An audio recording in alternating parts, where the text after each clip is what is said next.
Hola profe, en este video voy a explicar la tarea número 3. El primer punto del que se debe hablar es qué es una señal PWM. Como su nombre le indica en inglés, la señal PWM es una señal cuyo ancho de pulso es modulado, por lo que se controla el tiempo en alto y en bajo. De esta forma, la señal digital, como se puede ver en el ejemplo, representa una señal un poco más analógica. En esta imagen que tenemos en el fondo, la señal azul es una señal PWM. Nótese cómo al principio se puede ver que es sumamente delgadita, tratando de representar un bajo voltaje, y a medida que aumenta y llega a un cuarto de su periodo, la amplitud aumenta, tratando de simular una señal analógica. Un ciclo de trabajo se define como el tiempo que pasa la onda encendida o apagada. Como se puede ver en el ejemplo que tenemos aquí a la par, esta onda cuadrada tiene un ciclo de trabajo del 50%, lo que significa que un 50% del periodo va a pasar encendida y un 50% va a pasar apagada. Para el caso de esta onda, con un 75% de ciclo de trabajo, un 75% del periodo va a pasar encendida y el 25% restante va a pasar apagada. Por último, también es importante mencionar qué es una tensión promedio. Para el caso de una señal alterna, el concepto de tensión promedio puede ser un poco complicado, ya que en el caso de una señal senoidal sería la sumatoria de todas las tensiones instantáneas que tiene a lo largo de un periodo. Sin embargo, al realizar esta sumatoria daría igual a cero, ya que la onda es simétrica del lado positivo con el negativo, por lo que usualmente lo que se hace es que se toma la mitad del periodo y este se multiplica por 2, ya que nos daría la tensión promedio en la primera parte, y al multiplicarla por 2 nos daría la tensión promedio, por decirlo así, en un valor absoluto de la tensión total. También es importante mencionar el concepto de tensión efectiva. Esta se refiere a una sumatoria de los cuadrados de los valores instantáneos, todo esto dentro de una raíz.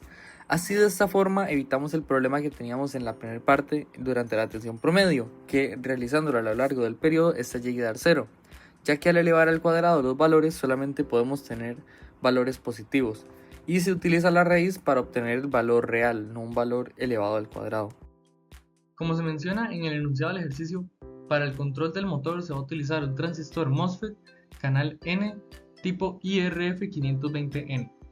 En esta diapositiva podemos ver diferentes valores de la hoja de datos que trae el transistor. Por ejemplo, tenemos RDS encendido, también tenemos la corriente del drain a una temperatura de 25 grados, que se puede considerar la temperatura ambiente, utilizando un VGS de 10 voltios, cuyo corriente máxima daba 9,7 amperios. Además de esto, también se puede ver el valor de VGS máximo, que sería más o menos 20 voltios. Aquí se pueden ver otros valores sobre el transistor. El RDS, una vez más, de 0,20 ohmios. El VGS en threshold, que varía de 2 voltios a 4 voltios, con un voltaje de VDS igual a VGS y una corriente del drain de 250 microamperios.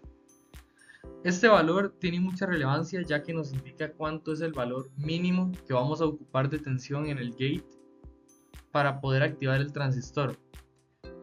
Esto nos genera un problema, ya que este transistor no es compatible con las tensiones CMOS de 3.3 voltios, por lo que se va a ocupar otro transistor para poder adaptar esa tensión de 3,3 voltios a una de 5 voltios que sí pueda activar el transistor. Además, tenemos la sección de tiempo del transistor, donde nos mencionan que el tiempo de encendido es de 4,5 nanosegundos, el tiempo que tarda alzando la señal o activando la señal de salida es de 23 nanosegundos, el tiempo que tarda apagándola es de 32 y el tiempo que tarda en caer la señal es de 23 nanosegundos. Todos estos valores sumados nos dan un total de 82,5 nanosegundos.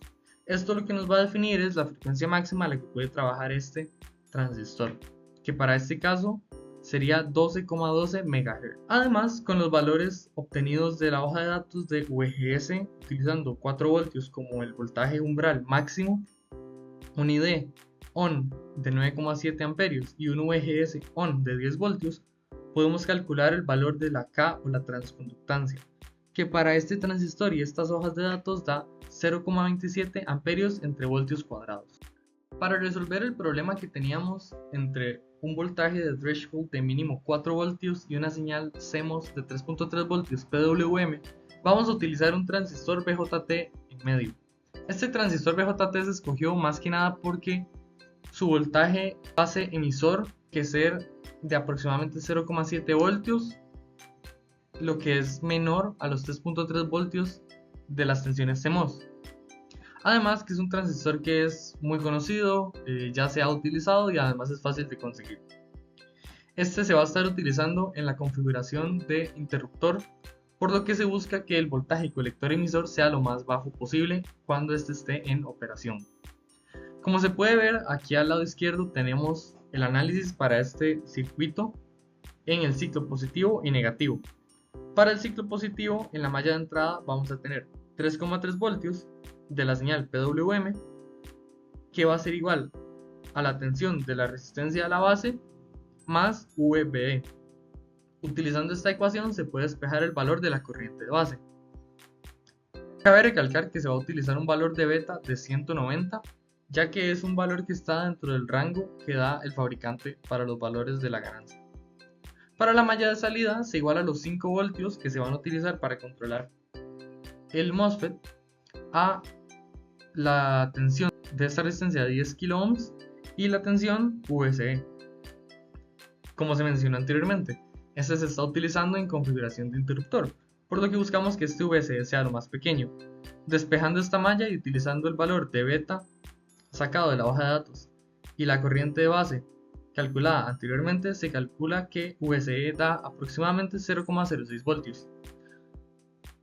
Realizando el análisis en el ciclo negativo, pues el transistor no va a funcionar, por lo que va a estar funcionando como un abierto, provocando que en la salida tengamos aproximadamente 5 voltios. Cabe recalcar que este transistor en particular es un circuito inversor, por lo que la señal PWM va a ser inversa a la salida que vamos a tener. Este motor se va a modelar como una resistencia de 100 ohmios.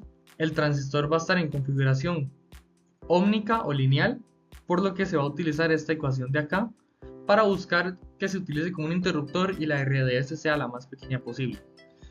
Cabe mencionar esta resistencia de 1 megaohm que simplemente está para apagar el canal que se genera dentro del transistor una vez que la señal out es enviada a tierra. Posteriormente realizamos el análisis de la malla de salida del transistor utilizando los 12 voltios de la fuente, VDS y los 100 ohmios del motor.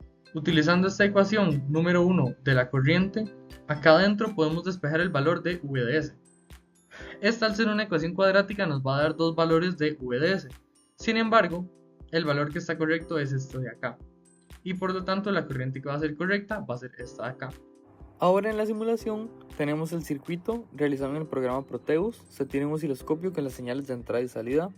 Por este lado se tiene el circuito del BJT utilizado como inversor para adaptar la tensión de 5 voltios con la señal PWM. Para generar la señal cuadrada PWM se está utilizando un circuito integrado 555 alimentado con una tensión de 3,3 voltios. Como se puede ver, al variar el valor del potenciómetro también varía las señales de entrada y de salida. La señal color rojo sería la señal del motor y la señal color azul sería la tensión de entrada. Nótese cómo al variar el valor de la resistencia varía el tiempo en alto de la señal roja, o sea, la tensión que recibe el motor.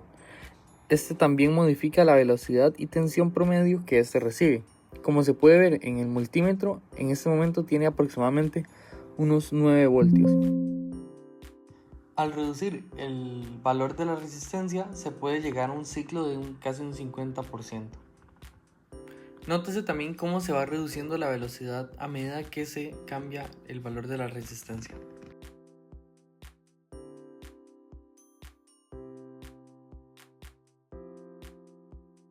Llegándolo al valor más bajito, se puede ver cómo la señal en alta del motor es sumamente baja, provocando que la tensión se reduzca todavía más. Si se baja al mínimo, el motor se detiene por completo. A manera de resumen, en esta tarea se pudo ver cómo se puede controlar la velocidad de un motor de corriente directa utilizando una señal PWM y un transistor MOSFET.